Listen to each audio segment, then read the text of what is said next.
Kuwa kane wa tariki 23 Mata 2026 intumwa z'u Rwanda n'iza Repubulika Iharanira Demokarasi ya Congo zahuriye muri Leta Zunze Ubumwe za Amerika mu nama ya gatanu y'urwego ruhuriweho Joint Oversight Committee.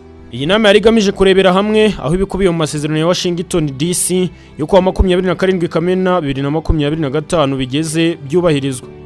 Uretse ibihugu by'u Rwanda na Repubulika Iharanira Demokarasi ya Congo, Leta Zunze Ubumwe za Amerika, Leta ya Katari na Togo nk'igihugu cy'umuhuza ku ruhande rw'umuryango wa Afurika yunze ubumwe nabo bari bitabiriye iyi nama.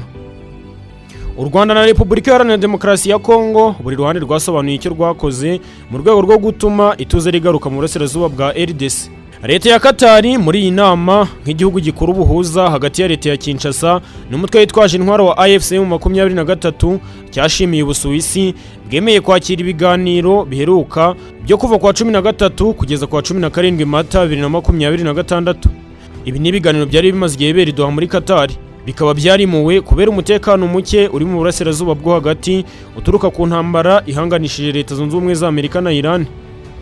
Abitabiriye inama bose bemeranyije ko ibi biganiro bikomeza bizarushaho kugira uruhare mu kugarura amahoro y'igihe kirambye. Amasezerano yaganiriweho ni amasezerano yashyizweho umukono n'ibihugu byombi arimo kubaha no kutavogera ubusugire bw'ikindi gihugu. Aya masezerano akomeza avuga ko ibibazo biri hagati y'impande zombi bigomba gukemuka binyuze mu biganiro mu mwanya w'intambara. Aya masezerano kandi ntashyigikira icyo ari cyo cyose cyahabwa imitwe yitwaje intwaro ikorera mu burasirazuba bwa Repubulika Iharanira Demokarasi ya Congo nk'inkunga. Aya masezerano kandi anakubiyemo ikiswe CONOPS. Aha hasabwa ko Repubulika Iharanira Demokarasi ya Congo isenya umutwe witwaje intwaro wa FDLR ugizwe n'abagize uruhare muri jenoside yakorewe abatutsi mu 1994, ukaba waragiye unagaragaza ingengabitekerezo kenshi ijyana no guhungabanya umutekano w'u Rwanda. Uyu ni umutwe Leta y'u Rwanda itahwemye kugaragaza ko ari ikibazo kibangamiye umutekano warwo. Muri CONOPS, Leta y'u Rwanda isabwa gukura ingamba z'ubwirinzi yashyize ku mipaka yarwo iruhuza na Repubulika Iharanira Demokarasi ya Congo. Ibi byose bikaba byarasinywe hagamijwe kurandura imitwe yitwaje intwaro, abaturage bakabasha kubona amahoro. Ibihugu byombi byanemeranyije gufasha ingabo z'umuryango w'abibumbye ziri mu butumwa bw'amahoro MONUSCO muri Repubulika Iharanira Demokarasi ya Congo hagamijwe kurinda abaturage. Umujyanama wa Perezida wa Amerika ushinzwe ubufatanye na Afurika, Masadi Bulos, ni umwe mu bitabira inama z'uru rwego ruhuriweho kuva rwajyaho. Kuwa 24 Mata yatangaje ku Rwanda na Repubulika Iharanira Demokarasi ya Congo byumvikanye ku kongera guhoshya umwuka mubi umaze igihe no kubahiriza amasezerano y'amahoro. Bulos yagize ati, Repubulika Iharanira Demokarasi ya Congo n'u Rwanda byashimangiye ubushake bwo guhoshya umwuka mubi no gukomeza kubahiriza amasezerano y'amahoro byubakiye ku byagezweho bishingiye ku nama yabereye i Washington muri Werurwe. MONUSCO kandi nk'umwe mu bafatanyabikorwa muri uru rugendo kuwa gatanu wa tariki 24 Mata, James Swamu watoreye kuyiyobora yagiriye uruzinduko muri Repubulika Iharanira Demokarasi ya Congo. Uyu mugabo wahoze ari ambasaderi wa Leta Zunze Ubumwe za Amerika muri DRC na Djibouti yashyizwe muri uyu mwanya asimbuye umunyagineya Bintou Keita. Keita yari muri uyu mwanya kuva mu 2021 kugeza mu mpera za 2025, aho yaje kuweguraho habura amezi 3 ngo igihe yagombaga kumaraho kirangire muri Gashyantare 2026. James Swamu watangiye uruzinduko rwe rwa mbere mu gihugu cya DRC nk'umuyobozi mushya wa MONUSCO yarugiriye mu burasirazuba bwa Congo mu ntara ya Kivu y'Amajyaruguru mu gice kigenzurwa n'umutwe wa AFC mu 23. Uruzinduko rwe rwibanze ku biganiro byo kurebera hamwe uko umutekano wifashe muri aka gace ka Kivu y'Amajyaruguru nk'agace kibasiwe n'intambara. Yahuye n'abayobozi b'inzego z'ibanze, abahagarariye umuryango w'abibumbye n'abandi bayobozi ba MONUSCO. James Swamu kandi yakomoje ku mutwe witwaje intwaro wa Allied Democratic Force.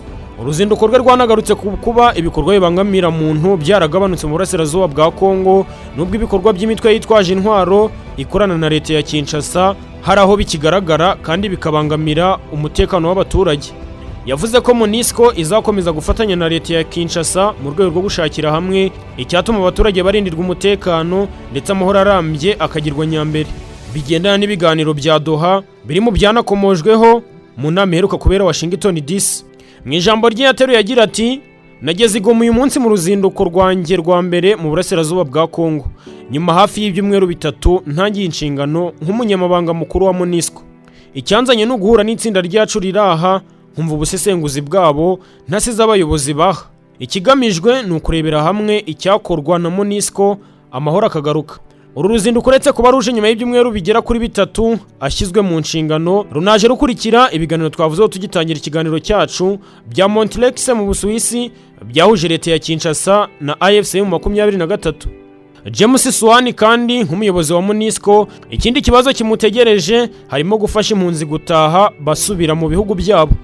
Ibi nabyo biri mu bikubiye mu masezerano ya Washington yasinywe hagati y'u Rwanda na Repubulika Iharanira Demokarasi ya Congo.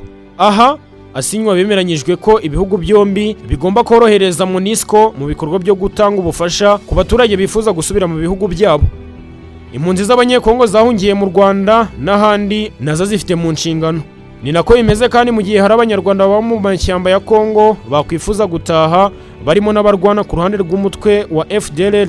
Kuri iyi ngingo y'abanyarwanda batahuka bava mu mashyamba ya Congo kuwa 23 Mata 2026, abanyarwanda 54 biganjemo abana batashye banyuze ku mupaka wa Rusizi ya mbere. Aba banyarwanda barimo abana 43, abagore 41, bavuga ko ubuzima bwari bugoye cyane kubera intambara z'imitwe yitwaje intwaro zibera mu bice bari batuyemo ndetse no gusahurwa ibyo bakoreye. Hagumimana Janine uri mu batahutse yagize ati twebwe twari Masisi ariko hari intambara nyinshi. Iyo wajyaga gushakisha wahuraga n'abasirikare bagahita bakwambura, ubwo ukabura icyo ushyira abana. Buri gihe kandi ni uguhora twumva induru z'abasirikare barasana. Kugira ngo umuntu abone amakuru yizewe biba bigoye, ndetse no kugira aho ushobora gutaha ni urugendo runini, bityo gutaha byari ingorabahizi.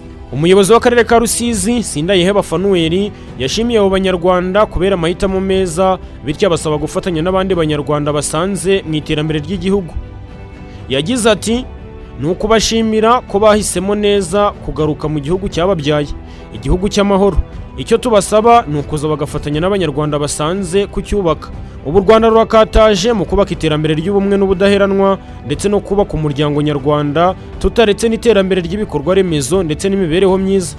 Aba baje biyongera kubaheruka gutaha muri Werurwe kuwa 26 muri uyu mwaka. Abatahutse icyo gihe bari abanyarwanda bagera kuri 222 bavuye mu mashyamba ya Repubulika Iharanira Demokarasi ya Congo baciye ku mupaka wa Rakohonishe uhuza u Rwanda na Repubulika Iharanira Demokarasi ya Congo. Abatashye bose babanza kunyuzwa mu nkambi y'agateganyo ya Nyarushishi mu karere ka Rusizi, bakabanza kwigishwa indangagaciro ndetse bagahabwa ibyangombwa n'amafaranga azabafasha mu buzima bwa buri munsi, nyuma bakoherezwa aho bavuka. Ibiganiro byabereye i Washington bihuza u Rwanda na DRC bije bikurikira ubutumwa bwatanzwe na Leta Zunze Ubumwe za Amerika bwibutsa leta ya Kinshasa ko igomba gusenya FDLR. Ubu n'ubutumwa bwatanzwe kuwa 15 Mata 2026 na ambasaderi wungirije wa Leta Zunze Ubumwe za Amerika mu muryango w'abibumbye Tammy Brice. Ubu n'ubutumwa bwatanzwe akanama kaho gashinzwe umutekano kaganiraga ku byafasha akarere ka Afurika y'ibiyaga bigari kubona amahoro arambye. Leta Zunze Ubumwe za Amerika zasabye ubutegetsi bwa Repubulika Iharanira Demokarasi ya Congo gusenya bwangu umutwe w'iterabwoba wa FDLR, kandi kutabikora bikaba bishobora gutuma bafatirwa ibihano. Ambasaderi Tammy yashimangiye ko mu bice FDLR ikoreramo harimo ibigenzurwa na RDC, bityo ko igomba gusenya uyu mutwe bwangu. Asobanura ko ari byo bizakuraho ikibazo cyo kutizerana cyateje intambara mu myaka myinshi. Yagize ati leta ya RDC igomba kubahiriza ibyo yiyemeje ikarandura bwangu FDLR byibuze mu bice igenzura. Gukuraho izi mpungenge z'umutekano zimaze igihe ni ingenzi mu gukuraho uruhererekane rwo kutizerana rwateje intambara mu myaka myinshi.